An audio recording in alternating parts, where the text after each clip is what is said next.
Hi,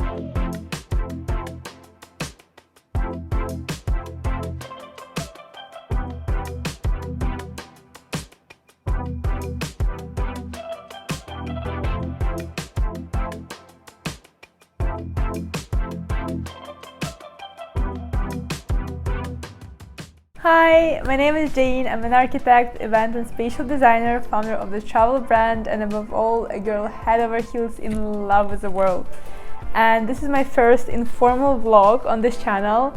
I've done a proper long guide to Riga, and I talked about the city and different fun things to do and all the restaurants, museums, and day trips. So this time I just went for a long weekend for 3 days to spend in Riga and decided to take you with me. And we are going to the central Riga. Let's go. Little disclaimer, please don't be freaked out by all the people wearing coats and hats and scarves. Yes, Latvia is a northern country, and no, we do have very hot summers. The video was filmed back in March, so that explains it.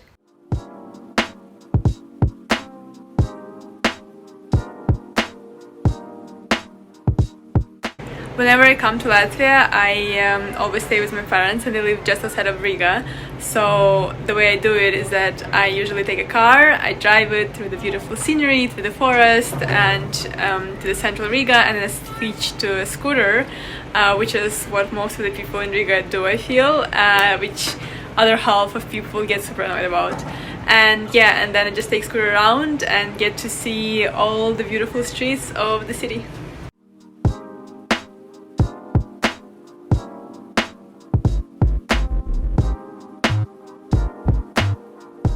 On my way to one of my all-time favorite places in Riga, and it's called the Museum. I talked a lot about it in the Latvian guide. So this time they newly introduced breakfast and they invited me to try their new menu, which I'm really excited about.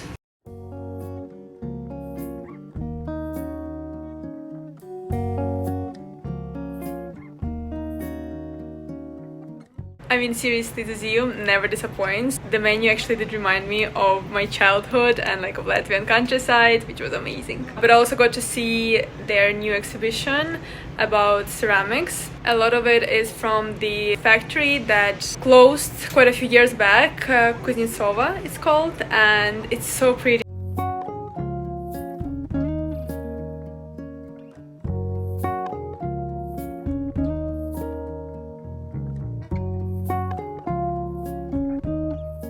So I just had an amazing morning. That's the way to start a weekend in Riga for sure. Taking another scooter and going to meet my mom and my godmom. We are going to have some afternoon tea in Kempinski. I've had one in 822 before, so this was the only one I tried in Riga. So let's see how it would be in Kempinski. Plus, I'm super excited to have some quality girl time with mom and godmom. I think I'm gonna take the scooter until a park and then walk past the National Opera and Ballet building, which I love, and just love the area around it.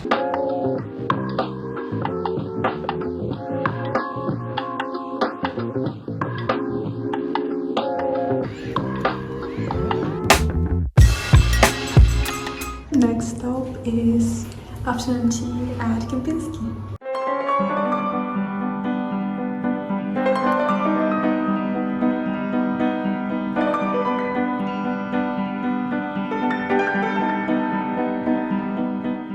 Quick outfit change just because I felt like being all that fancy and feminine for the afternoon tea and quality girl time. Love the Kempinski afternoon tea, although I think 822 is still much better. I really miss that whole wholesome family time when I'm in London. So whenever I'm in Riga, I just try to have as much of it as possible. Anyways, today I also have 2 events planned. The first one is in the quiet center, and I really love when that happens, just because when I plan to come to Riga just for a few days, I don't always get the time to walk the part of town, and it's one of my favorites. So the first event is a collaboration between a local florist and a company that does table decor. So they're just gonna do the whole creating your bouquet and setting a nice table, which is all the stuff I love.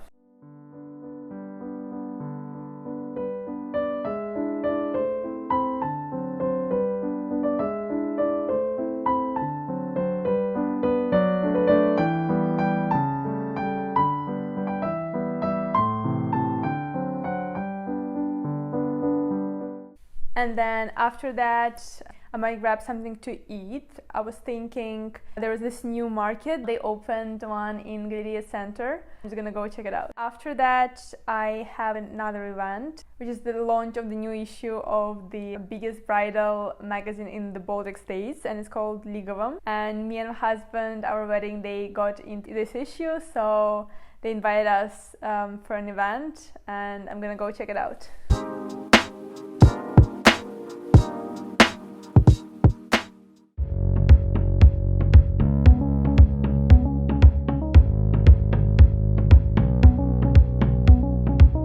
I'm actually exhausted, but also kind of exhilarated. Just so nice to be home and to see my family and see some friends and go to fun events. And it makes me so happy that in such a small city there are like such cool initiatives happening. So I'm just gonna go take off the makeup and go to sleep. And tomorrow I have an early morning. Me and my mom, we have this tradition that we go to our spot, our favorite spot in the quiet center, and we go first to Marsha's Deli. We get some cakes and chocolates, and then we go to Art Cafe Siena, and then we order coffees and we sit there and gossip and talk about all the things in the world, which is a lot of fun, and that's what we're gonna do tomorrow.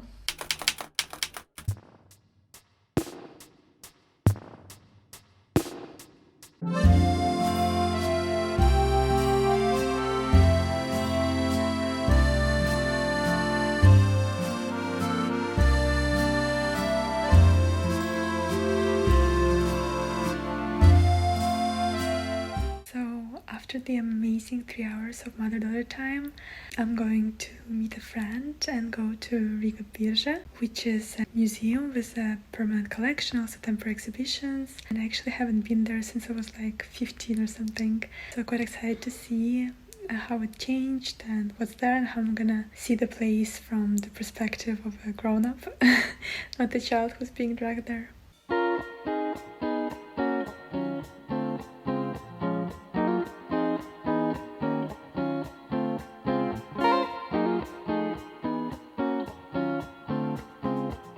So in other news, we are staying at the hotel today, which I'm super excited about because it looked very pretty in the photos, and they're gifting us the room, so I'm gonna see how it is. It's called Neighbors, and I'll show you next how it looks like.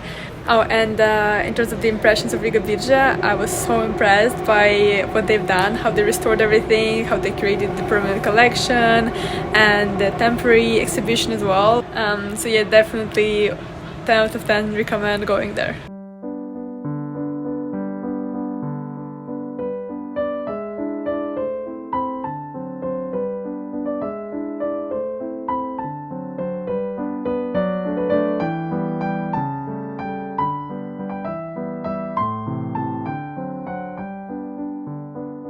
That's the room. I'm very impressed. It's always so cool to be a tourist in your hometown, and that's what we're playing kind of today. But now we're actually running super late, so I need to change and fix my makeup, and we've got to run and meet our friends. We're going out, which I'm kind of super nervous about because I barely ever do that anymore. So yeah, we're going for dinner to La Wine, and then gonna have some drinks there as well. And after that, we are going to check out the newly opened natural wine bar, and might get some more drinks, some other places, and just talk and maybe dance a little bit and just have fun. But then tomorrow morning I think I'm gonna feel a little bit more of the hotel, and we're planning to have a walk in the old town. So yeah, so see you tomorrow.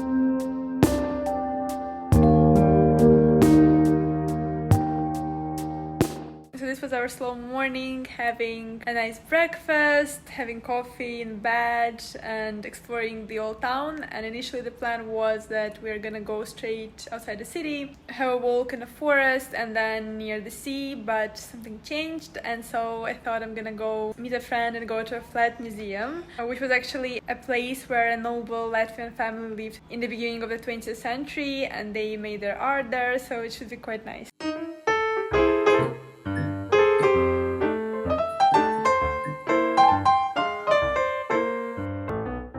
I'm gonna go run for some croissants, and then we're gonna go outside the city, and I'm thinking maybe talk a little bit about generally the life in Riga and comparing it to London especially.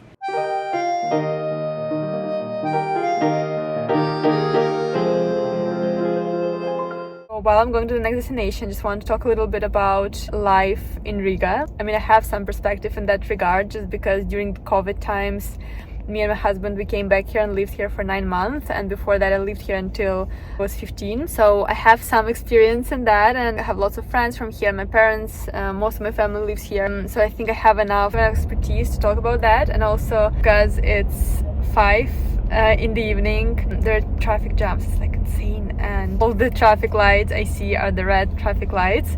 So yeah, just one of those days. So I thought, yeah, I might as well talk about that. There are definite advantages to life in Riga because it's so small, it's so cozy. If you've been there for a certain amount of time and you're active enough and doing something interesting and like going places, very quickly you'll learn that you actually know most people, or at least like you know of people and they know of you. So whenever you go to any newly opened restaurant or a cafe or like an event, chances are either you know directly a person who is running it or working there, or you know someone who knows them, which makes you feel more like you actually use the city fully. In London, there's always going to be more, like there's always going to be more people, there's always going to be more places. Like in Riga, you can easily become like a regular everywhere. You can know when the new place is opened, when there's something going on in the city, which in most cases is a really cool thing to have.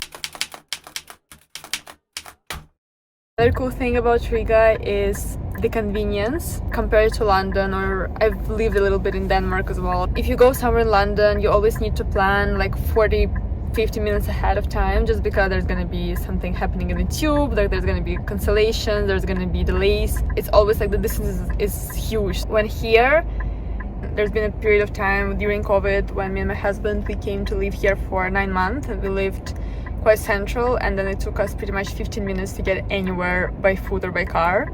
So that's really cool.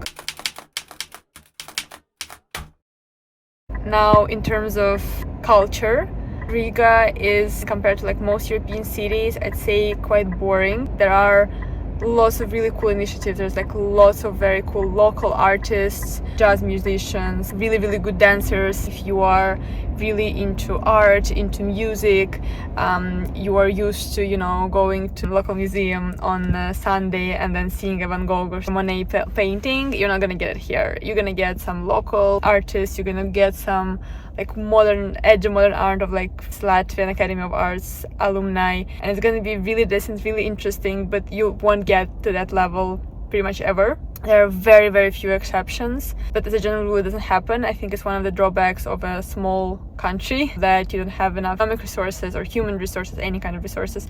You just don't have like spatial as well. You don't have that to kind of accommodate or like to request for anything like such a level that you used to, say, in like London, Paris, like Barcelona. Another London versus Riga point is to do with like family friendliness. In my personal experience, we don't have children just yet. I have quite a few friends with children. I'd say, again, in terms of your development, like, you know, you want to go to a museum with your child, you want to have some cool workshops, like learn new skills, you know, go to like a cool cafes, London is a place for you. But then actually getting there, you know, from your home to that place, it's much easier to do in Riga. I'm just like a queen of red lights today. I'd say more places are like more child friendly in my experience. Maybe it's to do with the kind of place I personally go to, but that's, yeah, everything I say so far is just like in my personal experience as like a person who is into travel, who goes to interesting places and just, you know, tries to get out of the house and like talk to people a lot. I would say that Riga is more child friendly. And then came to Sarnikova to go to the sea and another walk in a forest.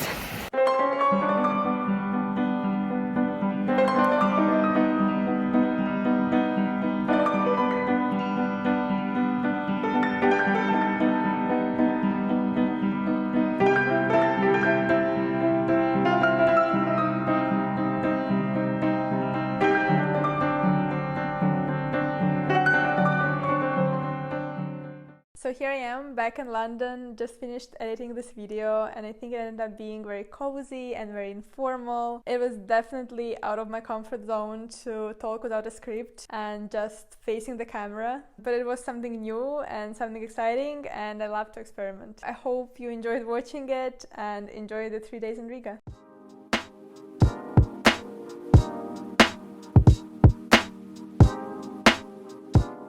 In the meantime, I'm preparing a video from Berlin, from Brussels, a few tours of London, so stay tuned. And don't forget to subscribe to my channel, to like this video, and to subscribe to Instagram. And if you also want to plan your perfect trip, then don't be shy and submit a form on my website, and we'll plan a trip of your dreams.